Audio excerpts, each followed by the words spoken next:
Et pour terminer ce nouveau numéro de Défense, nous sommes avec le superintendant Shimon Journo.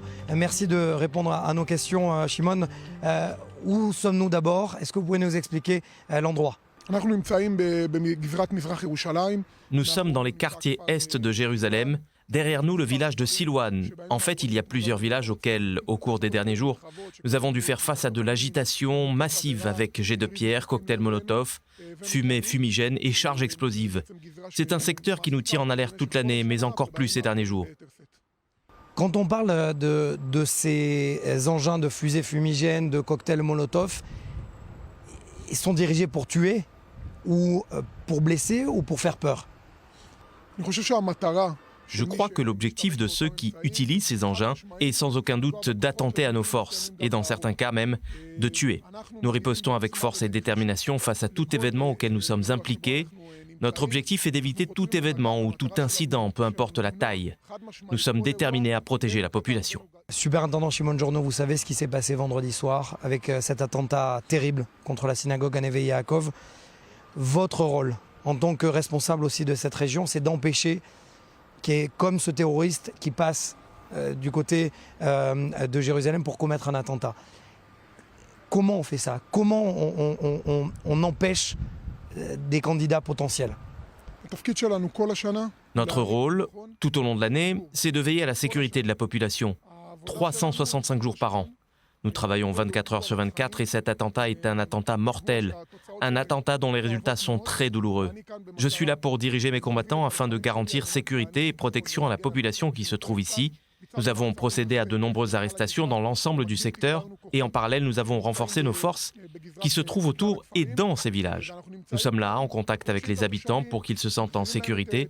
Comme je l'ai dit, nous agissons avec force et détermination pour contrer toute agitation et être ceux et celles qui affrontent ces mêmes individus qui tiennent à s'attaquer aux citoyens de l'État d'Israël. Est-ce qu'on peut dire que vous êtes le bouclier de Jérusalem?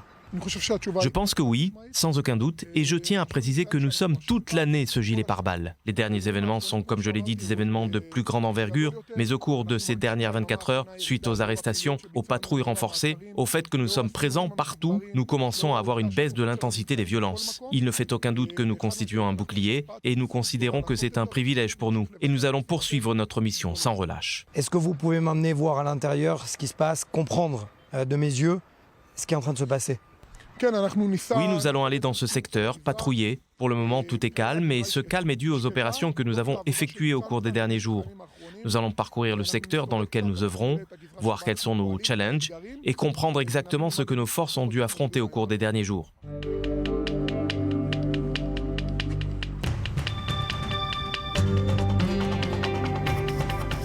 Ce que je vois surtout dans ces quartiers, c'est qu'ils sont tous imbriqués, c'est-à-dire de Silouan à Jabel Moukaber, et ça remonte de l'autre côté vers les quartiers de Hatour et Issaouia. Donc c'est impossible de fermer les accès. Comme je l'ai dit, nous sommes prêts, nous avons renforcé nos rangs, nous sommes capables de travailler en parallèle, nous avons une unité en action dans chaque village, ces unités communiquent entre elles et elles sont capables d'agir à la perfection et si nécessaire, de se renforcer l'une et l'autre. Nous ne bouclons pas tout le village, notre objectif n'est pas de porter atteinte aux simples citoyens. Il y a ici des gens dont le seul désir est de vivre tranquillement. Mais comme je l'ai dit, nous sommes là pour réagir à toute tentative d'agitation et de trouble à l'ordre public ou de porter atteinte à la population. Cela veut dire en clair de travailler aussi avec des renseignements particulièrement précis et en temps réel. Nos renseignements sont actualisés à tout instant, nous nous adaptons, nous travaillons sans relâche sur le terrain pour boucler la boucle et mettre la main sur tout individu qui aurait porté atteinte physiquement ou matériellement ou que, Dieu nous en préserve, aurait fait des victimes. Tout individu qui a participé à des émeutes et rentré tranquillement chez lui doit savoir que nous allons agir sans répit tant que nous ne l'aurons pas trouvé et que nous allons travailler sans relâche pour mettre la main sur tous les coupables. Nous sommes actuellement sur la route principale du village, son axe principal. Dans quelques instants, nous allons arriver à certains endroits où, au cours des derniers jours, il y a eu une forte agitation. Agitation au cours de laquelle ils ont bloqué les routes, nous ont lancé des cocktails Molotov, des pierres, et dans certains cas même des charges explosives, et également des fumées fumigènes, tout droit sur nous. Nous avons agi comme il se doit pour protéger les citoyens qui se trouvent ici. Aucun résident ni aucun de nos policiers n'a été blessé. Moi, il y a une question qui me taraude, c'est l'utilisation des armes à feu. Est-ce que c'est une possibilité à laquelle vous pensez aussi?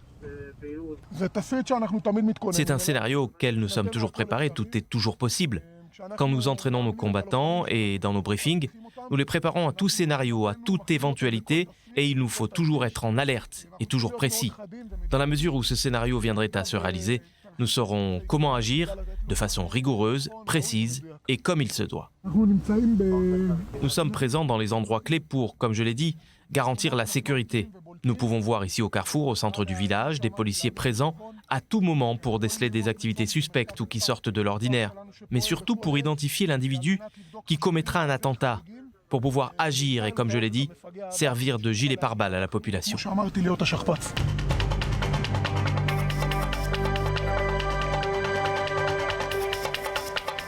Voilà, c'est en plein cœur du quartier de Silwan, l'un des lieux névralgiques de l'attention à Jérusalem, les quartiers est de Jérusalem, qu'on termine cette émission à l'intérieur d'une patrouille des gardes frontières. C'est dans ce quartier également que sont sortis des terroristes dans le passé pour commettre des attentats à Jérusalem. On se retrouve donc la semaine prochaine et on l'espère dans le calme.